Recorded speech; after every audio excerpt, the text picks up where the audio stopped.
حضور سید عالم صلی اللہ علیہ وسلم نے ارشاد فرمایا، میرے آقا مولا نے فرمایا 4 لوگ ایسے ہیں جو اللہ کے غضب میں صبح کرتے ہیں اور اللہ کے غضب میں شام کرتے ہیں۔ صحابہ نے پوچھا یا رسول اللہ وہ 4 کون سے ہیں؟ میرے آقا مولا صلی اللہ علیہ وسلم نے فرمایا ایک تو وہ مرد ہے جو عورتوں جیسی مشابہت اختیار کرے، اور ایک وہ عورت ہے جو مردوں جیسی مشابہت اختیار کرے۔ تو وہ اللہ کے غضب میں صبح بھی کرتے ہیں اور اللہ کی ناراضگی میں شام کرتے ہیں۔ اور میرے آقا و مولا صلی اللہ علیہ وسلم نے اپنی زبان مبارکہ سے لعنت فرمائی ان مردوں پر بھی اور ان عورتوں پر بھی۔ میرے آقا و مولا صلی اللہ علیہ وسلم نے فرمایا المشتبہین من الرجال بالنساء، وہ مرد جو عورتوں جیسی صورت اختیار کرتے ہیں اور وہ عورتیں جو مردوں جیسی صورت اختیار کرتے ہیں، اللہ کی ان پر لعنت ہو۔ اب لعنت سے مراد کیا ہے جی؟ لعنت سے مراد یہ ہے کہ لغوی معنی اس کا یہ ہے کہ اللہ کی رحمت سے محروم ہو جانا، اور جو اللہ کی رحمت سے محروم ہو جائے وہ اللہ کے غضب کا مستحق ٹھہرتا ہے، اور جو اللہ کے غضب کا مستحق ٹھہرے وہ دنیا و آخرت میں برباد ہو جاتا ہے۔ یہ ہے لعنت کا معنی۔ اور میرے آقا و مولا صلی اللہ علیہ وسلم وہ زبان جس کو سب کن کی کنجی کہیں، اس کی نافذ حکومت پہ لاکھوں سلام۔ اب جس زبان سے ان کے اوپر لعنت ہوئی ہے وہ تو قیامت تک برستی رہے گی۔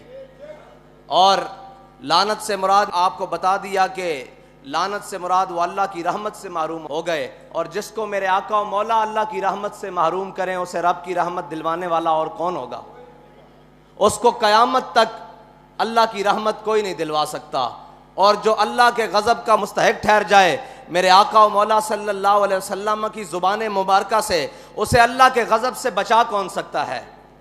عطائے عرب، جلائے کرب، فیوز عجب، بغیر طلب، یہ رحمت رب ہے کس کے سبب؟ بے رب جہاں تمہارے لیے۔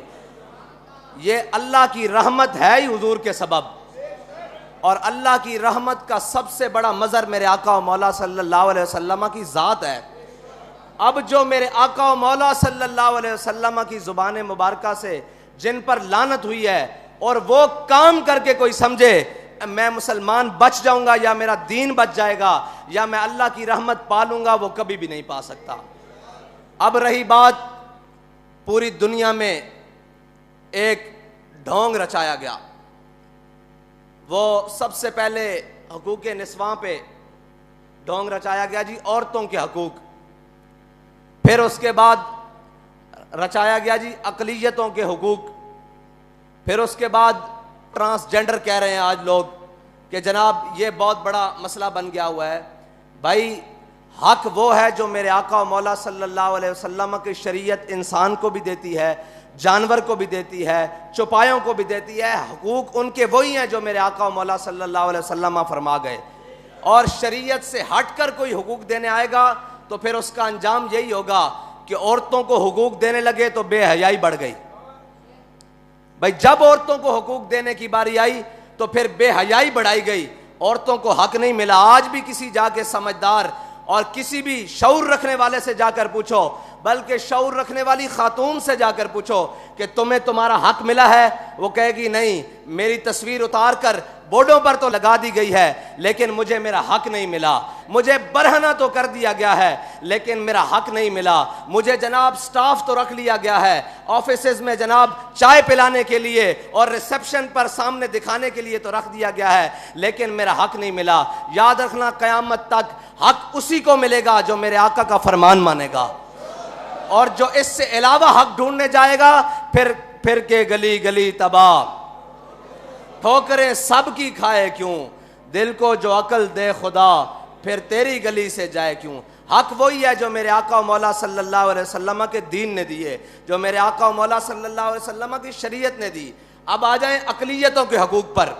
جب اقلیتوں کے حقوق کی باری آئی تو صحابہ کرام کے قیادت میں ایک قلعہ جسے میرے آقا و مولا صلی اللہ علیہ وسلم کے غلاموں نے فتح کیا، اور وہ قلعہ جب فتح ہو گیا تو تھوڑی دیر بعد پیچھے سے لشکر کا پیغام آیا کہ یہ ہمیں قلعہ جو ہے نا جسے ہم قلعہ بولتے ہیں، یہ جو قلعہ ہے یہ اس کو دفاعی اعتبار سے چھوڑنا پڑے گا تھوڑی دیر کے لیے. ہم یہاں سے چھوڑ کر آگے جائیں گے فوجیں لے کر. تو وہ جو قلعہ تھا نا وہ عیسائیوں نے جنگ کر کے نہیں مسلمانوں کے حوالے کیا تھا، بلکہ انہوں نے رضاکارانہ طور پر جزیہ قبول کر کے اور کہا تھا ہم جزیہ دیں گے، آپ یہاں آ جائیں، اپنا نظام بنا لیں. تو جب میرے آقا و مولا صلی اللہ علیہ وسلم کے غلاموں نے وہ قلعہ چھوڑنے کی بات کی نا، تو انہوں نے کہا جی یہ آپ نے ہمیں پیسے دیے تھے، یہ سونا دیا تھا، یہ چاندی دیے تھے، یہ مال، یہ زر، یہ گھوڑے، یہ استبل، یہ محل، یہ سارا کچھ واپس لے لیں، ہم آپ کی حفاظت نہیں کر سکتے. ہم آگے جا رہے ہیں دشمنوں سے جنگ لڑنے کے لیے، واپس آئیں گے تو آپ سے بات ہوگی، تب تک کے لیے آپ اپنی امان میں رہیں، ہماری امان سے نکل کر. تو جب صحابہ کرام کی فوجیں اور لشکر سارا کچھ باہر نکل رہا تھا نا قلعے سے، تو عیسائی کھڑے ہو کر ایسے دامن پھیلا کر ایسے دامن پھیلا کر کھڑے ہو کر کہہ رہے تھے یا اللہ ان دشمنوں کو دوبارہ واپس لے آئیں. یہ ہے اسلام کی اقلیتوں کے لیے حقوق. وہ قلعے کی دیواروں پر کھڑے ہو کر کہہ رہے تھے کہ یا اللہ ان دشمنوں کو دوبارہ بھیجیں، یہ دشمن نہیں، یہ تو ہمارے محافظ بن کر آئے ہیں. اسلام اقلیتوں کو اس طرح حقوق دیتا ہے. لیکن جب ان گماشتوں نے، ان یہود و نصارہ کے ایجنٹوں نے اقلیتوں کے حقوق دینے کی بات کی اور عالمی ایجنڈے کو اپنے گلے میں پہنا، تو پھر کیا کیا؟ پھر یہ کیا کہ جب ان کو حقوق دینے کی باری آئی تو جو سب سے بڑا گستاخ تھا، جس کو عیسائی بھی قبول نہیں کرتے، جس کو یہودی بھی قبول نہیں کرتے، جس کو دنیا کا کوئی مذہب میں رکھنے والا قبول نہیں کرتا، انہوں نے اس کو حقوق دلوا کے جہازوں میں بٹھا کے باہر کے ملک بھیجا ہے. بھائی گستاخ کے لیے اقلیت ہے، یہاں اقلیتیں بس رہی ہیں، یہاں ہماری گلیوں میں، کوچوں میں صفائی، روڈوں پر صفائی، اقلیتیں بڑے بڑے کام کرتی ہیں، یہاں ہمارے دفتروں میں موجود ہیں، ہر کام کے لیے ہر جگہ موجود ہیں. ان کے حقوق کی بات کرو، تمہیں گستاخ کے حقوق کے ساتھ کیا ہے؟ اس کا مطلب ہے عالمی ایجنڈا یہ تھا کہ اقلیتوں کو کوئی مسئلہ نہیں، اقلیتوں کی آڑ میں گستاخان رسول کو چھڑوانے کا مقصد تھا. یہ ہے اقلیتوں کا حقوق. اب رہ گئی بات جناب ٹرانسجینڈر کو حقوق. ان کو حقوق دینے کا مسئلہ نہیں ہے، ان کی آڑ میں شریعت کے ساتھ ٹکرانے کا مسئلہ ہے. بھائی کائنات میں کسی کا بھی حق ہو، وہ میرا ذاتی حق کیوں نہ ہو، وہ کسی کا ذاتی حق کیوں نہ ہو، جب وہ شریعت سے ٹکرا جائے گا اس کا حق رہے گا ہی نہیں. تم نے ان کو حق دینا ہے تو ان کو شریعت سے ٹکرا کر تو نہیں دے سکتے. تم کم از کم ہمارے جیتے جی تو تم ان کے ساتھ شریعت کے ساتھ ٹکرا کر ان کو حق نہیں دے سکتے.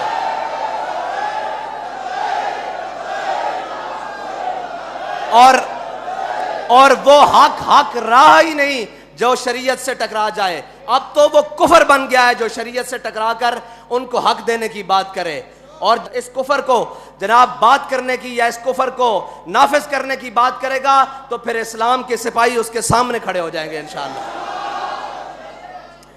اور انشاءاللہ پھر اس طرح کھڑے ہوں گے جس طرح فیض آباد میں کھڑے رہے ختم نبوت کے لیے، اور پھر اس طرح کھڑے رہیں گے جس طرح وزیر آباد میں جناب ناموس رسالت پر پہرا دینے کے لیے کھڑے رہے.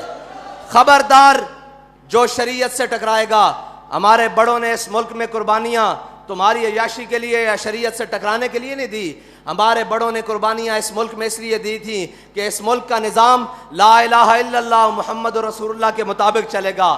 اس ملک کا نظام میرے آقا و مولا صلی اللہ علیہ وسلم کے دین کے مطابق چلے گا. اس ملک کا نظام میرے آقا و مولا صلی اللہ علیہ وسلم کی شریعت کے مطابق چلے گا. اللہ تعالیٰ تو آنو تے مینو حضور دے دین نال وفا نصیب فرمائے. اور جناب حضور دے دین دی سربلندی واسطے سانو ہمیشہ میدان عمل چ رہن دی توفیق عطا فرمائے.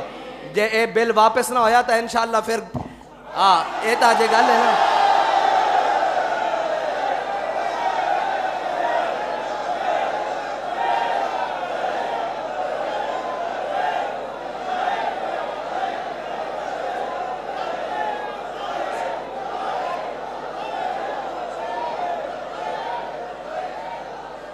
تسی اس نو حقوق دین دا اور بھی مطلب ہے شریعت نال ٹکرا کے دینے.